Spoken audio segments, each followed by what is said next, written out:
I'm Alex Larson, dietitian, Ironman finisher, and host of Endurance Eats, the podcast where we break down the science of endurance nutrition and turn it into clear, practical nutrition advice to revolutionize how you think about fueling your body.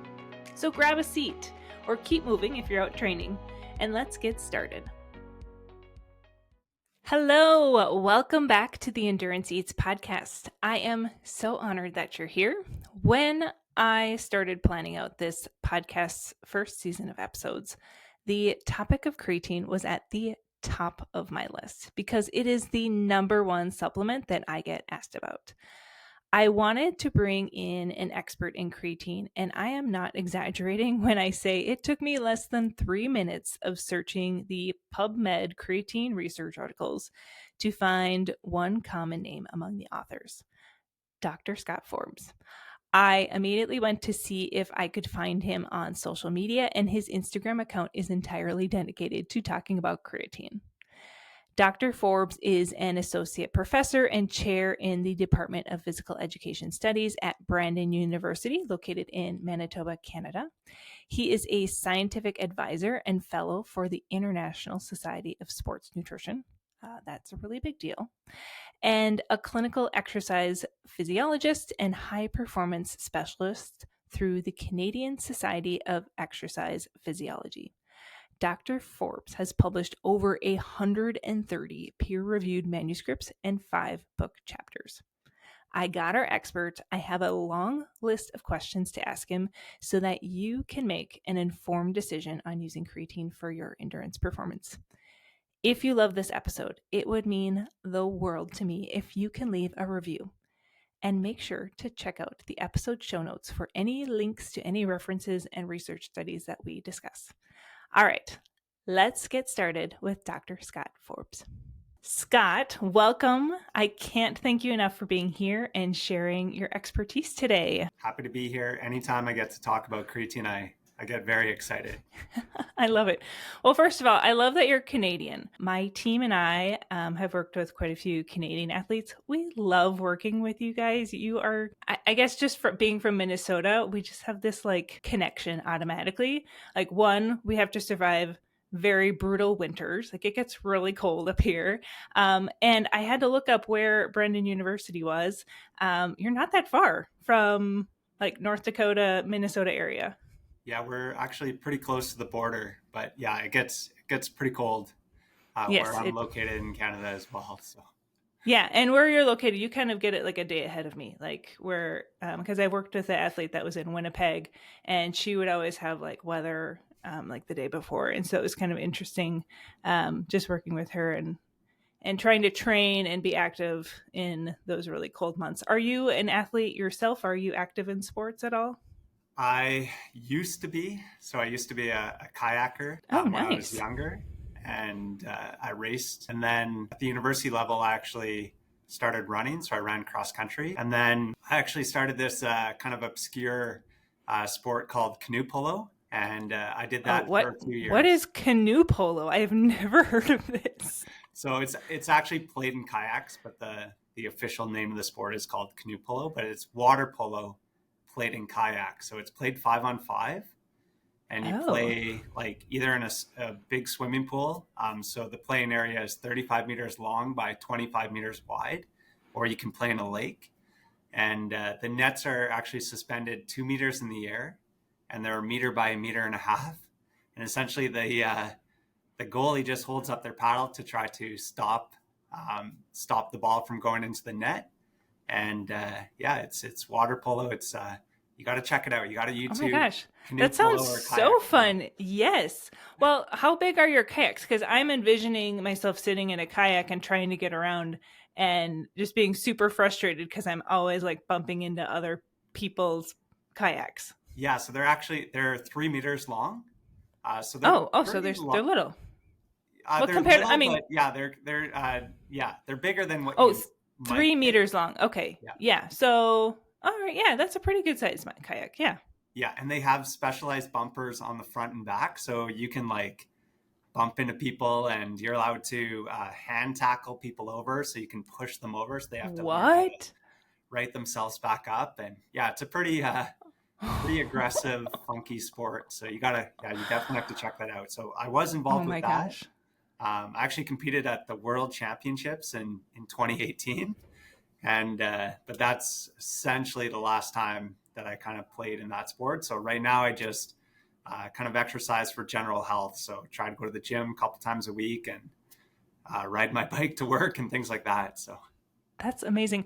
My parents have a cabin on a lake, and I have two boys that are really liking to get out on the water, and then I have two nephews as well. And now I'm thinking like, oh, maybe I need to figure out a way to get them involved with some sort of like canoe polo game out in the lake. They would really get into that.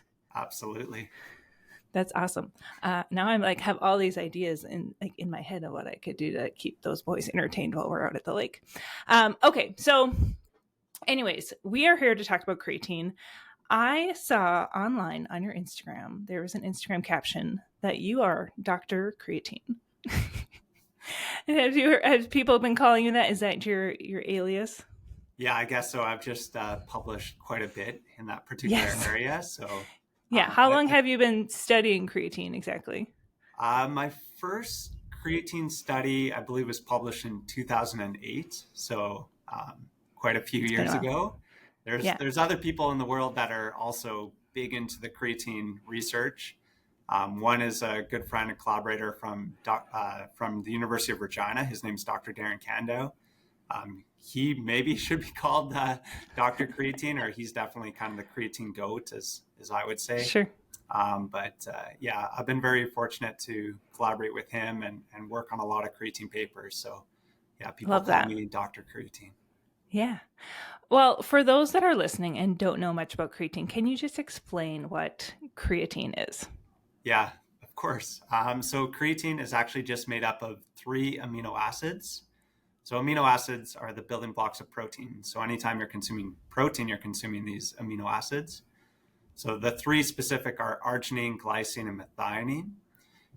And you can put them together in your body, primarily in your liver and kidneys, and you can make creatine. So everyone has creatine within their body. So it's not like you need to be afraid of creatine. You have it inside you already.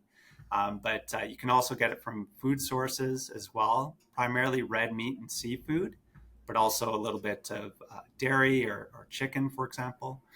And then, yeah, or you can get it as a commercially available dietary supplement. So Yeah, I that's kind feel of like the supplements have kind of exploded as of lately.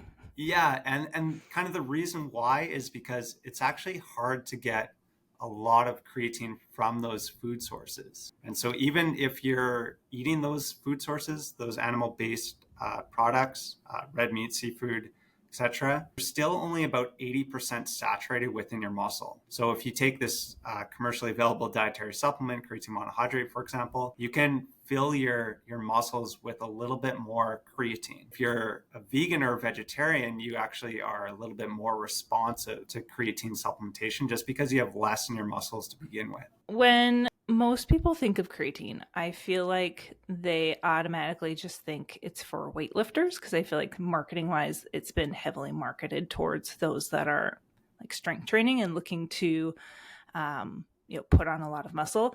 But for my people, the endurance athletes, they are very curious, very intrigued about using creatine. Do endurance athletes get a performance benefit from taking it? Yeah, that's a great question. So yeah, first of all, most of the research has been done on looking at creatine combined with strength training or resistance training to build bigger, stronger muscles. And there is a lot of evidence to support that. So it's probably one of the few supplements that has kind of strong scientific background to support it. And it has a clear mechanism. It gives your muscles a little bit more energy for those high intensity exercise. And which is, if you think about strength training, that's exactly what it is. So you do like really hard, intense exercise for maybe 10 or 20 seconds, take some rest, repeat that, and that's strength training. But there is some evidence that endurance athletes might benefit from creatine supplementation as well. And so we actually fairly recently, last year, published a review kind of on that literature. And yeah, there's some rationale, there's some mechanisms to how it can actually enhance endurance performance. And there are a few studies to support that it does also improve endurance performance, but it's the nuances in those studies that are really, really important. Yeah. Yeah, so it's we can talk about that, but yeah, things Well, like the type of exercise might be a big factor. So whether it's running or cycling might actually make a difference. sure. So if you are someone, let's say that maybe is doing a, like, I'll give like ultra runners an example where they kind of are going all day long out there running. They're going at a very low effort, but they might have some climbs where they have to have a little bit more, have a lot more power to get themselves up the climb. Or they might have a sprint to the finish if they happen to have someone nearby. Especially in triathlon, I feel like there's always, you know, that last final kick of the run. Would you feel like that would be more of like where you'd see the benefit of using that creatine to have that like burst of power? Absolutely. So that's essentially, again, how it works. So it gives your muscles a little bit more energy for the high intensity exercise. But when you watch sports, if you watch the Olympics, there's like these key race defining moments where there's like this breakaway that happens and you're like, oh, like, how did they do that? You know? And there's some evidence that creatine could be a benefit in those situations, or as you mentioned, like that final kick as well. So to talk about some of the evidence, there was actually a really cool study. It was done by the Australia Institute of Sport, and they did a 120 kilometer time trial in elite cyclists. And every 10 kilometers, they alternated between a 1 kilometer sprint and a 4 kilometer sprint. So they repeated that over and over and over for that 120 kilometer time trial. And what they found was the last 1 kilometer and 4 kilometer sprint were performed at a faster speed or a higher power output in the group that got creatine. So that's some evidence to show kind of in those late breakaway stages, you could benefit even in that kind of extreme long duration endurance event. So that was a pretty cool study. There was also another study. It was done again on cyclists as well. And they did a 30-minute bout of exercise at around threshold pace. So it was like pretty hard. And then they did 15-second sprints and they repeated that. I believe it was 10 times. And they showed those 15-second sprints were done at a power output that was 18% higher when they're on creatine compared to the placebo group. And then they also made them do 30 minutes of threshold at the end after doing those intervals. And the group that was on creatine, they all finished that 30 minutes, whereas the other group was not able to complete all the 30 minutes. So there were some people that had to stop early. So it kind of shows kind of the benefits of creatine, particularly for those higher intensity exercise when placed in an endurance event. Yeah. Oh, that's so interesting. Well, I feel like the biggest deterrent of runners and cyclists taking creatine is that side effect of a little bit of weight gain from water retention, because runners and cyclists are always striving to weigh a little bit less, be a little bit lighter. Can we talk a little bit more about that? I want to kind of talk about like the pros and cons of using creatine and seeing that, like, how much weight gain are we talking? Like, is it enough to hinder performance in that way?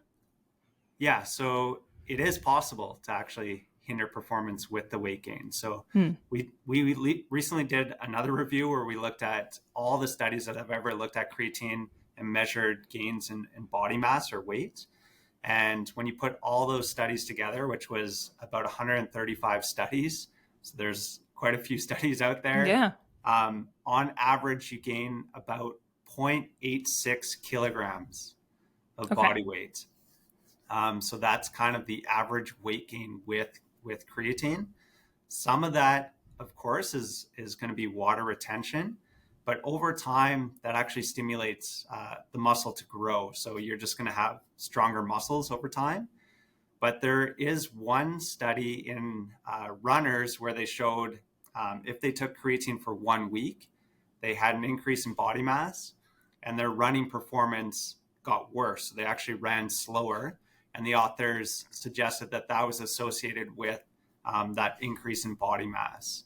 So I think if you're going to try creatine and you're doing a running event, I wouldn't just load with creatine for 1 week. There's maybe better strategies that you can utilize to put creatine into your training. So maybe being more strategic about timing with that, or just using it ongoing to continuously like try and build strength, but not something that you would take short term before a race. Yeah, that's what you're saying. For sure. So I think you should use it for sure in the off season, Yeah. particularly when you're trying to build strength and muscle mass. We know that strength training is actually really important for endurance performance, and it's been shown to improve running economy or exercise economy, like the efficiency of your running or exercise. So I think that's like one time to really use it. There's also another really cool study in animals, in rats, where they put them on this like extreme endurance training protocol. So they called it chronic low frequency stimulation. Essentially, they provide a little electrical impulse to the rat's muscles, and it causes a muscle contraction. So humans, we activate our brain that sends an electrical impulse to our muscles and causes a contraction, but they were causing little contractions in the muscles of these rats. But they did it for long periods of time. So they're actually doing it for 12 hours per day. So to me, it's like crazy and like endurance training. But the reason why they use this protocol is because that protocol makes their muscles build a lot of mitochondria and improves their aerobic capacity. So it's like a really effective protocol to do that. Half the rats got creatine, half the rats got a placebo. And what they found with this type of training is that, yeah, your aerobic fitness gets better, but you lose some of your fast twitch characteristics in the muscles. So you lose some of your abilities to do like higher intensity exercise or sprints or explosive movements. But they found that the rats on creatine, they had similar improvements in their aerobic fitness, but it actually preserved those fast twitch characteristics of the muscle. And again, those might be important for like sprinting at the end of the race. They might be important for climbing up a hill. So there are times where you need some of those fast twitch muscles to excel in endurance activities, particularly ultras and things like that. So I would definitely use it during the off season or during high volume training. Interesting. Okay, so talk me through why high volume training specifically. Because that rat study, basically where they showed the preservation of those fast twitch fibers during that kind of extreme endurance training. So that's why I think it's really important is if you are doing a ton of training and a ton of training volume, I think a problem with that is you lose some of your explosive kind of characteristics in the muscle. So that's where there is some evidence, at least in animal models, to show that creatine can preserve that. So that's why I think that, yeah, it's kind of really important for that high volume type training. Yeah. Are there any other drawbacks to taking creatine for endurance athletes, or is the weight gain kind of the main one that you focus on? Yeah, the weight gain is definitely one of the drawbacks. Probably one of the few. There are a couple people that have some like GI distress associated with it. I know that's a major problem for it's very common. Very common in ultra or endurance events. So I would definitely again try it in the off season and try to figure out kind of the appropriate dose as well. So a lot of people that have GI distress, I would suggest taking a lower dose of creatine. Mm-hmm. We need just as little as 3 grams a day to actually build up or saturate in the muscles.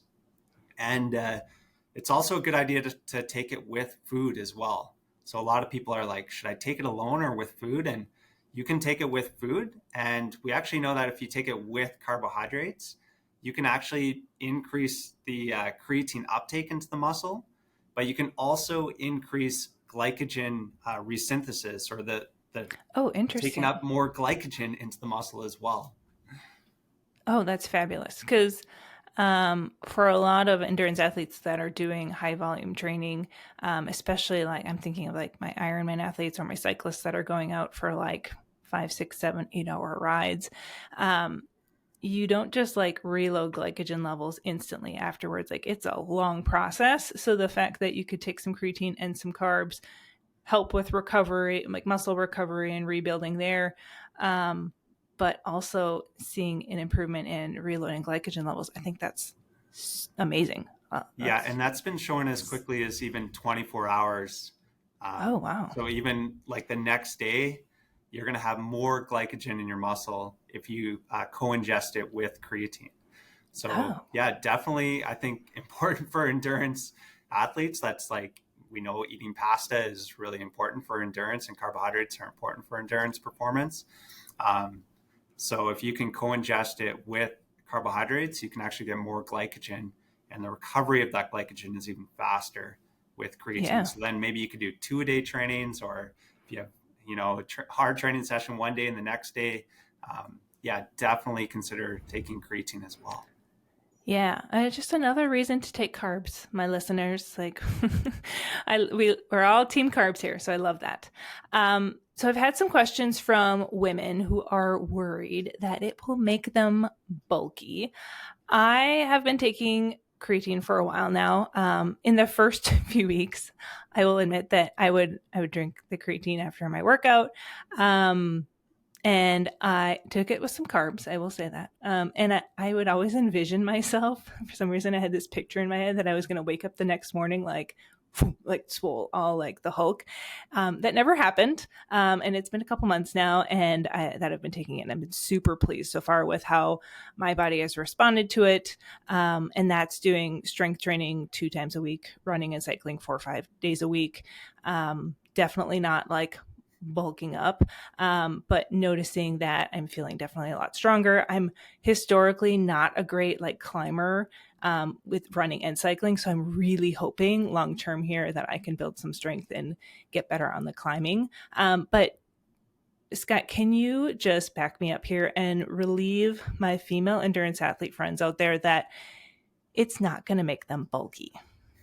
It will definitely not make you bulky. So if you can see me, my muscles are not that big, and I take creatine quite consistently and do strength training as well. So yeah, it's definitely not going to just cause you to become Mr. Olympia in 1 year, and you're not going to gain a whole bunch of muscle. It's very, very challenging to gain muscle in general. So we actually did a study, systematic review. So we found all the studies that were published in the literature, we put them together, and we looked at the ones that measured changes in muscle size using an ultrasound. So we had put an ultrasound on, for example, your elbow flexors or your quadricep muscles, and we can measure the thickness of those muscles. So it's a very sensitive measure to look at changes in muscle size over time. So then we can train people for 8 weeks or 12 weeks, and we can see how much thicker their muscles get. And so we try to quantify like the true effects of creatine. And what we found was that the creatine groups, they gained an 1 millimeter increase in muscle thickness compared to the just the regular placebo group. So that's essentially how much bigger your muscles are going to get. It's going to be 1 millimeter bigger, thicker. So it's not this massive effect that people kind of put on social media and think that's going to happen to them. But the benefit of that is you have a little bit more muscle, but the most important thing is it improves muscular strength. So if you could be stronger, again, that's going to be very helpful for endurance performance, and just in life in general. If you can be a little bit stronger, it's helpful for a lot of things. So helpful. And I will say, if someone's looking to get bulky, like anytime I see anyone like on Instagram or the internet that's, very muscular, all I think is like, oh my gosh, they had to put in so much work to build that much muscle. And some people are, genetically more inclined to put on muscle easier than others. I will say that, but you got to be at like a calorie surplus for sure. You got to, make sure that you are getting enough protein. They're probably doing some supplementation with creatine. They are doing very heavy and a lot of strength training in order to like trigger those adaptations to building muscle. Like there's a lot that's going to it. And so for an endurance athlete, particularly with that training, they're just not going to see that bulkiness happening. No, it is very, very difficult. And yeah, you need the right genetics and all the other things to align to put on a ton of muscle mass. So yes. Yeah, very, very challenging to do so. And then I should also mention that there is some pretty cool research from Abby Smith-Ryan. She's probably one of the top sport nutritionists, particularly with regards to female athletes. And she looked at the effects of creatine across the menstrual cycle. And she found some greater changes in the luteal phase compared to the follicular phase. She actually showed no gain in body mass in either one of those phases, but there was a little bit more water retention within the muscle during the luteal phase. So there might be differences across the menstrual cycle, but interestingly in that study, there was actually no change in body mass or weight with creatine supplementation in females. So there's some evidence to basically show that, yeah, it doesn't have this massive effect that people think it does. Yeah. Yeah. That's good to hear. Now, there's different types of creatine. Are they all created equally? What type would you recommend for endurance athletes to take? Yeah, so there's lots of alternative forms of creatine. Most of the research has been done on creatine monohydrate. And that's, yeah, again, the most studied. It's the most effective form of creatine. And it's also the cheapest as well. So that's probably the type of creatine that I would suggest. If you go to a supplement store, they'll try to sell you on, creatine HCl is absorbed better, has less GI distress, but there's no scientific evidence to support that. So right now, I would just suggest creatine monohydrate. Love that. And please, to those listening, do not take your nutrition advice from the people that work at the supplement stores. Yeah, they're in it for different reasons. They're obviously trying to make money, and they'll definitely try to sell you on these alternative forms because they're more expensive. So they'll try different marketing strategies, but if you look at the scientific evidence, creatine monohydrate is the one. Yeah. So creatine monohydrate, it comes in powder form. I've seen capsules. I've even seen it now in this gummy form. Is there a difference in the form that it comes in? Like, what should athletes look for when they're choosing it? So again, all the studies have been done using mainly the creatine monohydrate powder. There's been a couple creatine monohydrate capsule studies, but no difference. So kind of choose whichever one you want, but probably the cheaper form is the creatine monohydrate powder. So that's usually what I recommend. There are these creatine monohydrate gummies now, but there's never been a study to actually show that those are effective. So there has been a recent evaluation of the creatine monohydrate gummies, and it does appear like there is actually creatine monohydrate in them. Well, that's good. Which is good.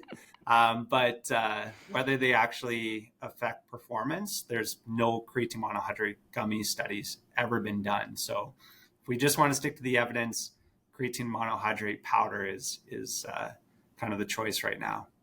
Yeah, I have seen the gummies on the market, and I've actually had some companies reach out to me and for like my endorsement or promotion, and I'm just like, yeah, I just can't, there's just no evidence behind them, and I'd rather stick with stuff that we know and can trust. And I will also say with supplements, especially here in the US, because they're supplements in the US are not regulated, unfortunately. So you want to make sure you look for supplements that are third-party tested. I like to look for either a label of NSF certified for sport or informed choice for sport. In Canada, I believe you guys have a little bit stricter regulations than in the States. Is that correct? I'm not even too sure, but we have the same. We have NSF certified products and trusted in sport too. So that's usually what I recommend.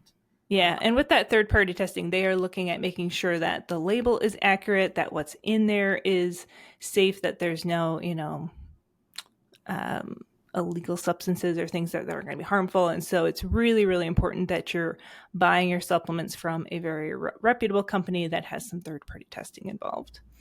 Yeah. Now, when endurance athletes start to take creatine, how much should they take? You said the minimum was 3 grams. There's also this, do you do a loading phase? Do you just go to a maintenance phase? Can you kind of talk through like when you're going to get started? What would you recommend for endurance athletes in particular? So for most, I would probably just recommend trying that lower dose of creatine, about 3 to 5 grams per day. Mm-hmm. Is probably a good starting point.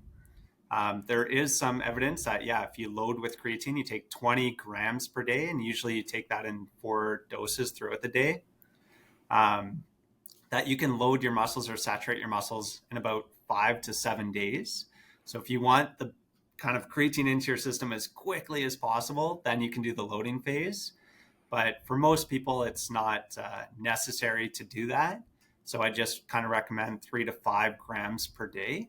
And it will take a little bit longer to saturate your muscles, but it saves a little bit of money. It's a little bit cheaper.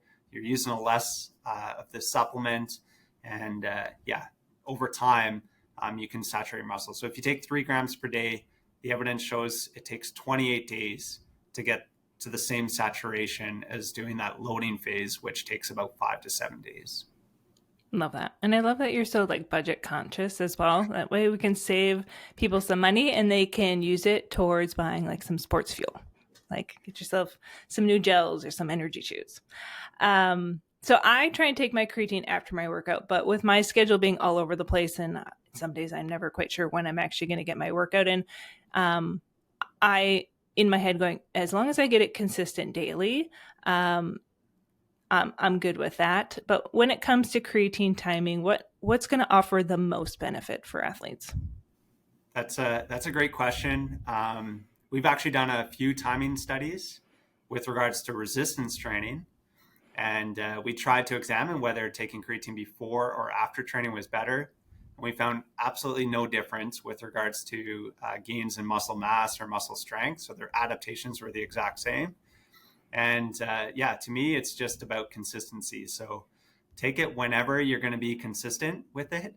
Maybe take it when you also take carbohydrates or after exercise when you're trying to recover that glycogen stores. To me, it doesn't actually really matter whether you're taking it before, after, or even we've done studies during exercise as well. So they get all the same benefits. So the timing is such a small nuance factor. There's a couple theories of why it might be better before, a couple theories why it might be better after. But to be honest, I wouldn't worry about it at all. Love it. How fast, and this is a question that, because I asked the other day to my Instagram followers, I'm like, what questions do you have on creatine? Because I was prepping for this interview, and someone asked, like, how fast would you see beneficial effects of using creatine? Like, will it vary depend on you doing that loading phase initially or not? Or like what's kind of the timeline there? Yeah, for sure. So it does take a while to get some training adaptations. And basically the way it works is it gives your muscles a little bit more energy so that you can kind of work a little bit harder. So to see training adaptations, it takes a while. So maybe 6 to 8 weeks before you can kind of get some measurable impacts within the muscle. But you can load your muscles with creatine and give your muscles a little bit more energy in a short time period. So even 1 week, you should be able to notice a little bit of improvement.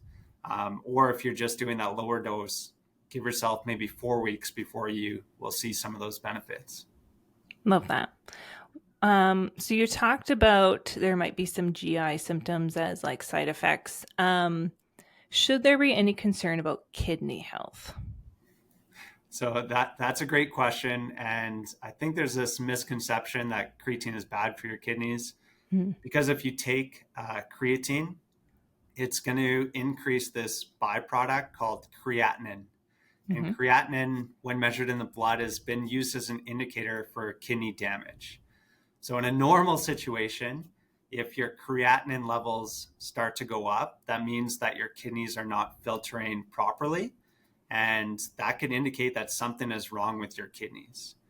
But if you're taking creatine, creatinine will increase.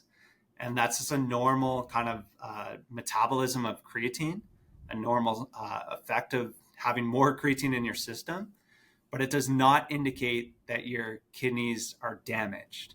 So if you are on creatine and you go to the doctor and they say your creatinine levels are elevated, you need to either measure creatinine clearance, so not just what's in your bloodstream, but what is also being excreted from your body as well in urine. So you need to actually measure creatinine clearance to see if it's clearing properly. And then, or you can measure this other thing called cystatin C, which is not influenced by creatine supplementation, but is also an indicator of how your kidneys are functioning. So if you take creatine in the recommended doses, there's no evidence that it actually damages your kidneys. But I believe that there's this misconception because of that elevation in creatinine levels. Got it. So if you're going to the doctor and you get your labs done, give them a heads up that you do take creatine, that your creatinine levels are going to be a little bit higher and a little bit elevated just because you are taking that supplement, and tell them, don't worry, Dr. Creatine told me that it's okay, that my kidneys are healthy. Love that. So if it is elevated, like, I do recommend maybe you should try to measure some of these other things, either creatinine clearance or cystatin C, because make sure that the doctor adds those levels in there as well. I love that. But for most people, it's not a concern. Got it. Are there, now we talked a little bit about women specifically, you talked about the menstrual cycle, but what about for women that are older, 50s, 60s, beyond? Is there any unique benefits for women to take creatine at that age? Because I do see a lot of amazing female athletes in that age range that muscle and strength is so important. So can you talk about, is there any studies that are done on that age range with women? Absolutely. So we did another systematic review where we found all the studies published in older females. And we actually found no evidence that when combined with strength training, that it improved or increased their muscle mass. So that was kind of interesting to us, because there's a lot of evidence in males that it does improve muscle mass, so they gain more muscle. But importantly, in that population, they did show an increase in muscular strength. So again, I think muscular strength is really important as you age, and probably a more important kind of health predictor. So we're pretty excited about that. And then my colleague that I mentioned at the start, Dr. Darren Kandow, did a collaboration with another great creatine researcher. He was my master's supervisor, Phil Chillibeck. And they did a 2-year training study and with postmenopausal females. And so they strength trained 3 times per week, and they also walked as well. So they were on a walking program. So they did that for 2 years. So there was 237 postmenopausal females in the study. Half of them got creatine, half of them got placebo. And they wanted to see the effects on bone. And they actually found no effect on bone mineral density, and that was their primary outcome variable. But they did find improvements in bone geometry, or the shape of the bone. And they think that the shape of the bone is really important, and perhaps a better predictor of bone strength than just bone mineral density. So there is some positive effects on bone in postmenopausal females taking creatine. Oh, that's so interesting. Oh my gosh. Okay. You already kind of touched on this because I'm going through my list of questions here because I had a lot of questions. We talked about vegetarians, plant-based eaters, that they can actually benefit a little bit more from a creatine supplement. What about for athletes who aren't in training right now? Like, let's say maybe they're injured or they're choosing to just take a break from training. Maybe they got a little burnt out. Would taking creatine just help them kind of maintain their muscle mass and strength during that time? It's definitely possible. So there was an immobilization study. It's kind of like completely stopping your training, Oh. and yeah, so they got creatine and they showed that it preserved some of their muscle, so they lost less muscle mass compared to the group that just got a placebo. So if you're stopping training or if you're injured, for example, and you can't use a limb, it could be a benefit to take creatine. I would try it. There's limited evidence, but there's some Hmm. evidence to support that. So for sure, I would suggest, even if people are stopping their training, to continue on with creatine. And then there's also some potential benefits of creatine on the brain as well, that you can get without exercise. So for the most part, I'd recommend people continue training and exercising, but and that's where you see kind of the biggest benefits of creatine. But even if you stop exercising, there is some situations where it can be a benefit as well. So you're saying it can make me smarter? Because right now, as a mom of three, my memory is terrible. Yeah, there's limited evidence, but particularly in an older population, there's only two really good randomized controlled trials, but they show an improvement in memory with Oh, creatine nice. supplementation. In younger populations, there doesn't seem to be any effect unless your brain is stressed. So, a couple ways that they've stressed the brain in science, and you're probably experiencing this All as the day, well, every day. is sleep deprivation, mental fatigue, hypoxia. They've shown that if you take creatine in those situations, it helps preserve your cognitive function compared to yeah, if you just took a placebo. So it does get into your brain. It gives your brain a little bit more energy as well, and it can be a benefit in those situations. Dang, I should have started taking creatine a lot earlier. Absolutely.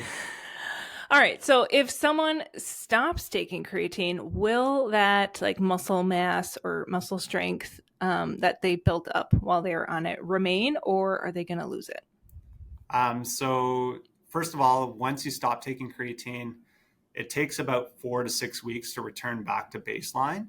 Hmm. So it's like a slow kind of decline. So you're still going You're to talking about those creatine stores that those in creatine there. stores. Got Yeah. it. So you go from maybe 80% saturation if you're an omnivore.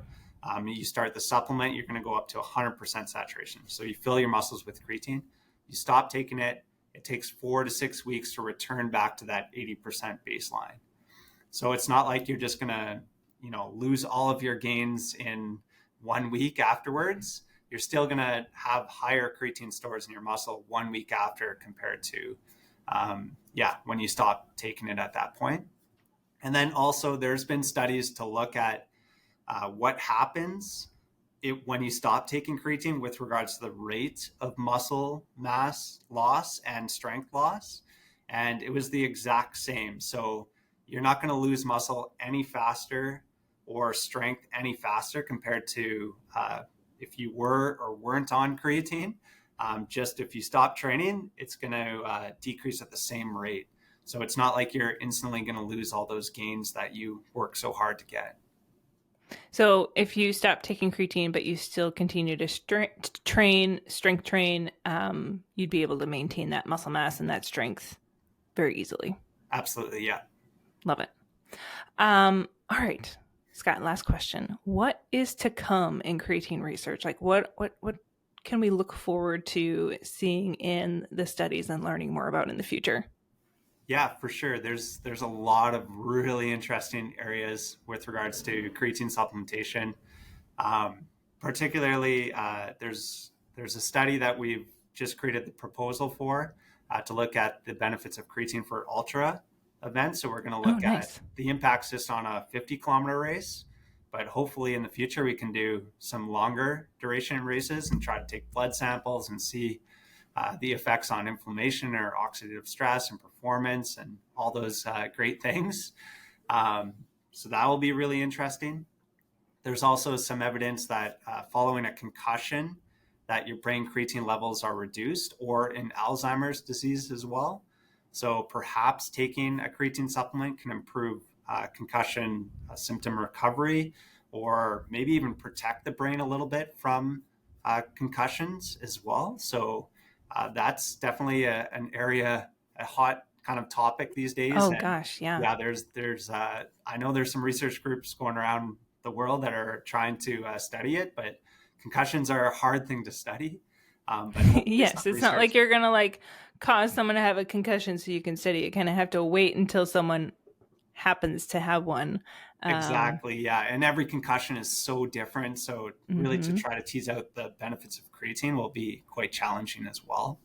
But yeah, and then the Alzheimer's research is really interesting to me because if you can show creatine has a positive effect in that population, then that would be really, really important as well.